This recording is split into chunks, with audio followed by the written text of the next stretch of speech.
Boa noite.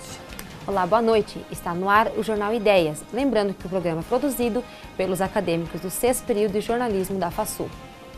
E hoje iremos falar sobre uma das grandes artes da nossa região, que é a música. Aqui em Toledo, o grupo de orquestra de viola caipira ensaia na Faculdade Sul Brasil. Ir à faculdade todos os dias de ônibus é uma batalha para muitos acadêmicos. Os avanços tecnológicos também influenciaram o mundo da fotografia. E no quadro Personagem do Dia, iremos mostrar que ser locutor não é uma prática nada fácil, exige muita dedicação. Futebol, torcedores opinam sobre pontos corridos e mata-mata. O Jornal Ideias está no ar.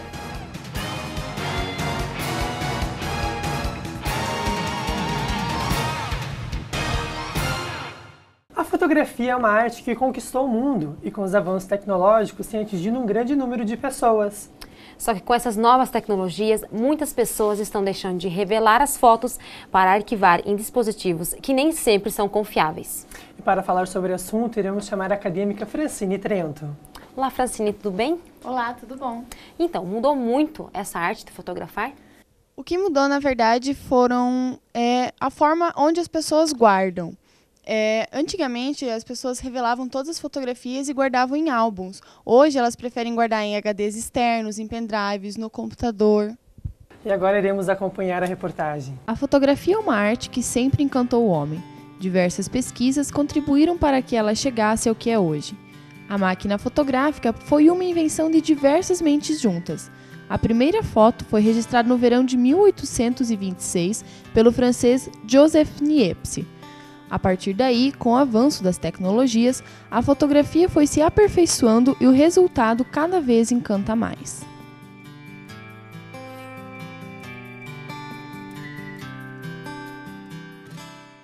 Uma arte de muitos anos, hoje a fotografia é acessível a todos, seja nos celulares, em aplicativos ou nas clássicas câmeras digitais, mas ela ainda divide opiniões, imprimi-las ou deixá-las no meio online.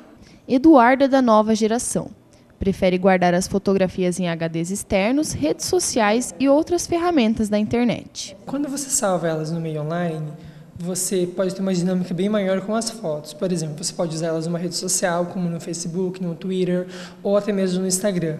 Hoje em dia, existe um aplicativo chamado Clouds, que em inglês se chama nuvem, onde você pode salvar ela e você nunca vai perder as fotos dentro desse dispositivo, porque você pode acessar ele depois por um celular, por um computador, e mesmo se o seu computador estragar, você não vai ter o perigo de perder, porque ele vai estar salvo no sistema online. Carla ainda gosta de sentir a textura da fotografia nas mãos. Por isso, todas as fotos que ela tira são impressas e guardadas em álbuns. Eu gosto bastante de revelar minhas fotos. Sempre quando tiro, vou lá, já revelo elas, porque são fotos que são de pessoas importantes, momentos importantes, e fotos reveladas é para sempre, né? Sigomar é professor na FASU e fotógrafo profissional há 35 anos. Ele vê diferenças na fotografia do começo da carreira e agora. Lembra que antes era necessário ter mais conhecimento sobre como utilizar os equipamentos. Era o tempo que tinha que se dominar o equipamento, tinha que se dominar as técnicas, tinha que saber exatamente o que se estava fazendo, tinha que saber fotometrar, porque o resultado só vinha após a revelação. Então, o trabalho tinha que ser exato. Hoje, com a tecnologia digital, você olha uma imagem na sequência que você a fez, que você a construiu, e aí você já serve de apontamento para a próxima. Você pode melhorar, né? Enfim, fazer as pequenas correções ou alterações que você necessitar. Mas o fotógrafo acredita que as pessoas deveriam valorizar mais a fotografia na forma física e não somente nos meios digitais. Há um risco, e eu tenho medo, de que assim, as pessoas usam só no seu computador e tal, e a hora que, sei lá, aconteceu um incidente ou a coisa se perder, como é que fica? Mas as pessoas perderam um pouco o hábito de imprimi-las, e não deveria, né? Então, hoje tem formas de diagramar, fazer álbuns mais criativos e tal, deveria-se ainda ter a coisa física, do toque, do transportar, do mostrar. Então, Francine, você costuma imprimir as fotos? Na verdade, não. Eu prefiro guardar em computadores, HDs externos ou nesses dispositivos eletrônicos. Valeu, Francine. Obrigado pela sua participação. Viajar de ônibus a lazer é sempre uma diversão, mas vir à faculdade todos os dias se torna muito cansativo. Os acadêmicos da FASU, em sua grande maioria, são de cidades próximas e gastam em média 2 horas por dia para vir à faculdade. Essa batalha é necessária para quem deseja se tornar um profissional no futuro. A repórter Carla Modesto produziu uma reportagem sobre o tema, não é, Carla? Isso mesmo, Fabiana. Foi uma experiência bacana de estar entrevistando esses acadêmicos, até mesmo para a gente ficar sabendo um pouco sobre a vida deles, as dificuldades encontradas. Como é o caso da Kathleen, que ela anda vários quilômetros para vir para a faculdade. Vamos conferir o VT, então. Buscar a formação universitária muitas vezes exige sacrifícios. Muitos estudantes precisam sair da cidade de onde moram para fazer o curso desejado. É o caso da Kathleen, acadêmica do 6º período do curso de Pedagogia da FASU. Todos os dias, ela precisa percorrer de ônibus um trajeto de 200 quilômetros de onde mora, em Terra Roxa, até a faculdade em Toledo. Para quem trabalha o dia todo e tem que vir com transporte da cidade onde mora, no caso Terra Roxa, para Toledo, é um pouco cansativo pelo fato da viagem ser de 1h30, saímos de lá às 5h30 e chegamos aqui às 7h, tanto de ida e tanto de volta, aí torna um pouco cansativo. A universitária que trabalha durante o dia e estuda à noite diz que, apesar das dificuldades, não pensa em desistir. Não, por esse motivo não. É cansativo, é dificultoso, mas por esse motivo, pela distância, não. Desistir não, jamais. Para não ter que enfrentar a estrada todos os dias, Juliana optou por mudar de cidade. Saiu de Guaíra e veio morar e fazer jornalismo em Toledo. Onde eu morava antes, em Guaíra, não há o curso. Então achei melhor eu vir para Toledo, buscar novos aspectos, seja no trabalho ou até mesmo na minha vida estudantil. Força de vontade e dedicação é a ferramenta que não deixa os universitários desistirem. Ainda mais se o motivo é ficar quilômetros de distância fora de casa. Juliano não esconde que, mesmo morando em Toledo há 8 meses, revela que o maior desafio é a falta que sente dos pais e como consegue conviver com essa distância. Tenho pessoas aqui que me ajudam a manter esse sentimento aqui em Toledo mesmo e da minha cidade, da minha família. E todos os dias eu mando mensagem para minha mãe e ela manda para mim e nos conversamos à noite. Você também tem que viajar, não é, Carla? Isso mesmo, Fabiana. Eu moro em Terra Roxa e tenho que percorrer todos os dias mais ou menos uns 100 quilômetros. E é super cansativo, mas vale a pena. Obrigado, Carla. E o rádio é um meio de comunicação que está presente no dia a dia das pessoas. E para muitos alunos de jornalismo, é um sonho um dia poder trabalhar em uma emissora de rádio. Aqui na FASU, o acadêmico Adriano de Paula já realizou esse sonho. Ele é locutor na Rádio Transamérica de Palotina. E a repórter Jéssica Dona entrevistou o Adriano. Venha cá nos contar como foi esse bate-papo. Olá, bom, Eduardo. O objetivo de fazer essa entrevista com o Adriano foi justamente mostrar como o rádio é um meio muito cativante para várias pessoas. E o Adriano é um típico exemplo de uma pessoa que trabalha mais de 10 anos já nessa profissão.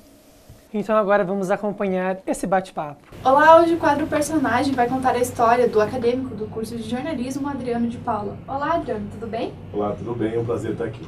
Adriano, é verdade que já faz mais de 10 anos que você trabalha no rádio? Na verdade tem um pouco mais de 10 anos que eu atuo desde os 17, pouco antes dos 17 também já atuava, já brincava de fazer rádio, mas desde os 17 eu venho atuando profissionalmente no rádio FM e no AM, já tive algumas passagens. Transamérica tá aí pra você, sucesso com Luan Santana, promete, bom dia pra você, desta manhã de domingão, essa daí foi pra atender aqui a participação da Tamires de Perobal, né? E o que te motivou a ir pra área do rádio? Você teve alguém que incentivou você? Você sempre quis fazer isso? O que foi o auge disso? Na verdade, quando eu era criança, eu já tinha aquele negócio de ficar brincando, ficar inventando que tinha uma rádio e tal, brincava com os amigos, ficava gravando no gravador e pá, e nunca cheguei a levar a sério quando criança. Aí quando eu fui fazer o ensino médio, aí os professores começaram a falar que eu tinha uma voz legal, né, que era válido eu investir nessa carreira, e aí eu comecei a sonhar com essa possibilidade. Foi aí onde que eu conheci pessoas que, por sorte, colocaram eu na profissão e hoje estou aí um pouco mais de 10 anos. E você teve algumas dificuldades no início? Foi tudo fácil? Como que aconteceu isso? A dificuldade acho que todo mundo tem, né? Tudo que é novo você encontra algumas dificuldades e dependendo da ocasião algumas limitações. Mas hoje eu superei isso bastante e estou aí querendo trilhar por mais 10 anos, se assim Deus permitir. Adriano, você comentou que trabalhou em rádios AM e FM. Você pode contar pra gente assim, se tem alguma diferença do público, de como se trabalha? Qual que é a diferença que tem? A diferença básica entre os dois é o público, porque o público do AM vai para as pessoas acima dos 35 anos de idade, pessoas que são formadores de opinião, que têm uma ideia diferente em relação ao que é passado na FM. Porque a FM é uma coisa mais jovial, uma coisa mais música do que informação. É aquela questão. O FM é entretenimento e o AM é informação. Se bem que agora vai ficar só um, né? Porque não vai deixar de existir o AM, nós teremos FM tanto para AM e FM. E na área do jornalismo, você que é acadêmico do curso de jornalismo da FASU, você trabalha com um programa jornalístico ou é só de entretenimento? Não, no momento não, somente entretenimento. E você pensa em trabalhar alguma coisa com jornalismo, produzir um programa diário de jornalismo, alguma coisa nesse sentido? Pode ser que aconteça, né? Não vou descartar, mas pode ser, né? Até hoje não tem nada em mente. O quadro Personagem fica por aqui, um abraço e até mais. E você, Jéssica, pensa em um dia poder trabalhar em uma emissora de rádio após se formar? Com certeza, Eduardo. Após o término da faculdade, é uma área que eu pretendo atuar sim. Obrigada, Jéssica. Agora vamos falar de música. Imagine apreciar uma bela apresentação de orquestra de viola caipira. E a moda de viola caipira é uma tradição aqui na nossa região do Paraná.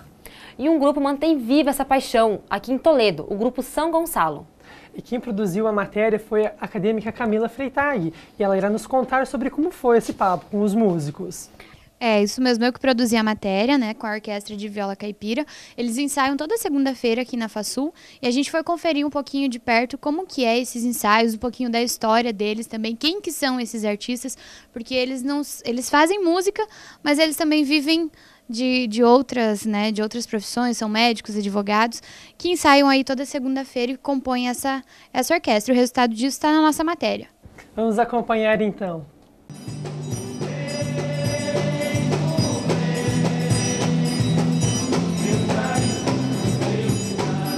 Além de músicos, eles são administradores, advogados, estudantes, aposentados. Uma vez por semana, eles abrem mão do momento de descanso para ensaiar as músicas tocadas na boa e velha viola. A Orquestra São Gonçalo de Viola Caipira existe há 4 anos. Os ensaios acontecem no ginásio de esportes da FASU. A ideia de criar a orquestra foi do Diego. A gente começou em 2010. Então foi eu mais 2 amigos meus, que foram meus alunos.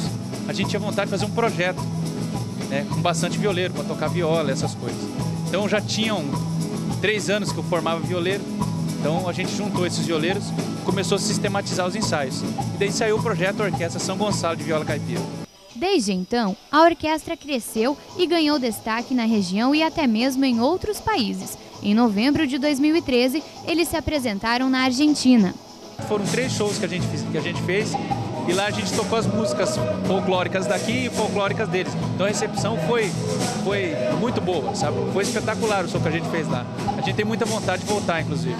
E para quem pensou que a viola é o único instrumento existente na orquestra, se enganou.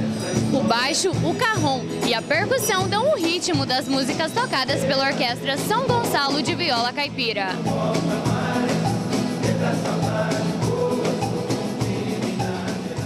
A orquestra em si, a viola, ela já é bastante, o ritmo, né, no caso um pagode, alguma coisa assim, ela já vem com volume bom, né, mas o carrom, o contrabaixo e a percussão aumenta ainda mais a levada da música, né, e dá o tempo, né, o compasso. Apesar do trabalho ser reconhecido, a orquestra sofre com a falta de incentivo. O grupo ensaia por conta e não recebe apoio financeiro de nenhuma instituição.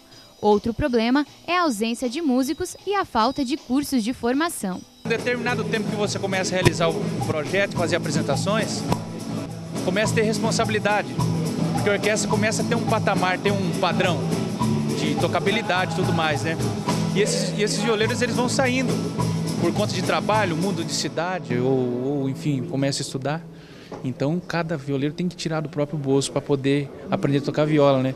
E eu vivo disso, então eu também tenho que dar essas aulas, eu preciso de remuneração, né?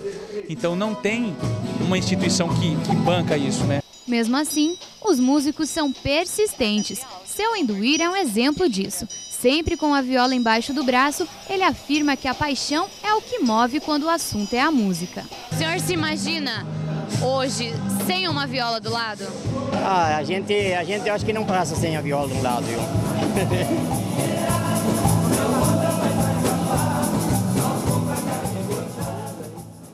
Música boa de ouvir, não é, Camila? Ah, sim, a orquestra tem uma qualidade muito boa e eles ensaiam, né, toda semana e eles produzem um material de excelente qualidade. Valeu, Camila, obrigada. O futebol é a grande paixão dos brasileiros, todo mundo sabe disso, não é?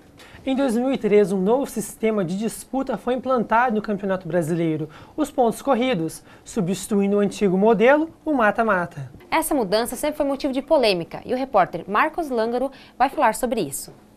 Então, Marcos, o pessoal prefere o antigo modelo mata-mata ou os pontos corridos? As opiniões são bastante divididas, né? Assim como é encontrado na mídia. Alguns preferem o mata-mata pela caracterização, pelos jogos mais quentes que tem, e outros preferem também o pontos corridos, que é a maneira mais justa, digamos assim, de se premiar o legítimo campeão.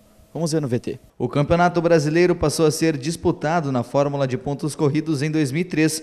O novo formato, no entanto, sempre causou polêmica. Uns defendem a ideia de que ele descaracterizou o futebol brasileiro, porque acabou com os jogos decisivos das fases finais. Outros acham que essa é uma maneira mais justa de premiar o melhor time, pois o título vai para o clube que tiver mais regularidade.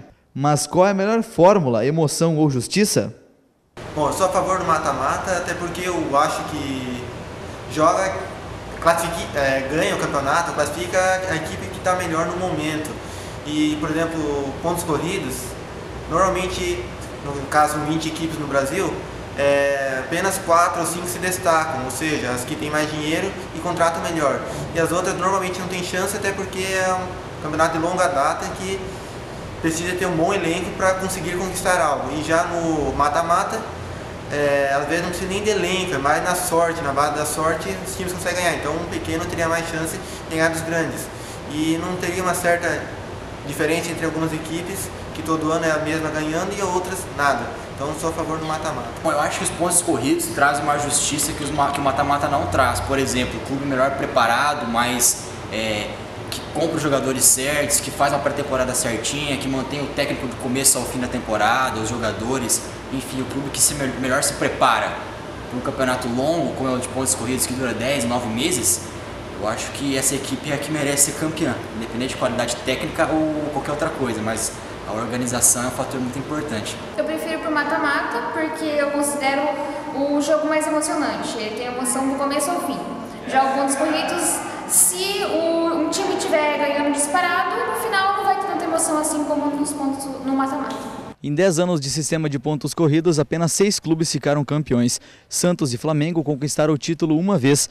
Cruzeiro, Corinthians e Fluminense foram bicampeões e o São Paulo foi tricampeão. Antônio Alves é torcedor do Palmeiras e tem saudade dos jogos de mata-mata, pois foi nesse modelo que viu seu time ser campeão várias vezes. Eu prefiro o mata-mata porque o Palmeiras, nas vezes que ele foi campeão, ele levou vantagem no mata-mata, né? Porque enquanto o mata-mata, na atualidade, o meu time, o Palmeiras, ele está levando desvantagem porque está com um time, digamos, até medíocre perante os outros e está levando desvantagem com relação aos demais, até aos pequenos, né? E você, Marcos, prefere qual sistema? Eu particularmente prefiro o mata-mata, até pela questão dos jogos emocionantes, o estilo Taça Libertadores da América, que traz jogos mais marcantes. Valeu, Marcos. A edição do Jornal Ideias está chegando ao final.